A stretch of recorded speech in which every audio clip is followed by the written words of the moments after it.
Hello, I'm going to be reading Chapter 10 of Varjak Paw by S.F. Said. If you remember, Varjak was asleep in the shed where he met the other cat, the spiky black and white cat, and we'll find out what happens next. Chapter 10. Varjak dreamed. He dreamed he was back in Mesopotamia. Zigzag trees swayed in the warm night breeze. The sky was bright with stars. The air smelled like cinnamon and tasted of ripe dates. Jalal walked beside him. "Can you teach me how to talk to dogs, Jalal?" "What kind of trees are these?"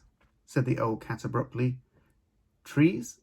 All around us there are trees. Perhaps you have noticed?" "The zigzag trees," Varjak nodded. "So what kind of trees are they, Varjak Paw?" Varjak bit his tongue. Jalal wasn't talking about dogs, and Varjak had no idea about trees. He didn't want to disappoint his ancestor, but what else could he do? "I don't know," he admitted. Jalal stopped walking. He placed his paws squarely on the earth. "Awareness," he said, "the second skill.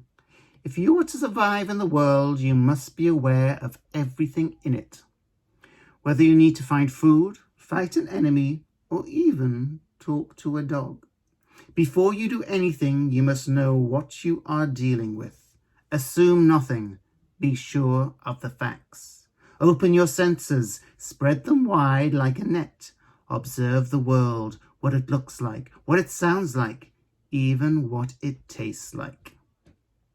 "The air tastes of dates," suggested Varjak. "It does indeed." "That is because these trees are date palms. See the zigzag patterns on the trunk? That's how you recognize a date palm tree." Jalal pointed out the other trees on the riverbank. He gave names to the trees and taught Varjak how to recognize them by the patterns on their trunks and the scent of their fruits. Varjak stored the knowledge carefully in his mind, and they stood under the palms, practicing awareness for a timeless time. "Again," Jalal always said. He was a stern teacher. "Again!" And then at last, "Enough." "I never knew there was so much in the world," said Varjak. "That is because until now, you have used only a small part of your potential. The rest is locked within you. But you're capable of anything, my son, anything at all. Each sense is like a fine web that goes out into the world. Your whiskers can detect the slightest changes of the air, the smallest movements. Your nose can sense fear. Once developed, your awareness can even feel danger and tell you when you are being watched." Jalal's ears suddenly pricked up. He dropped to a low crouch. "Listen! Can you hear it?" Varjak listened to the peaceful Mesopotamian night. He could hear nothing unusual.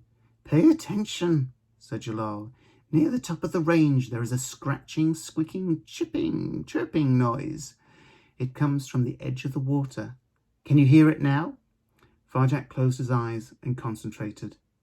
There it was, just as Jalal said. "I hear it, but what is it?" "Breakfast," said Jalal.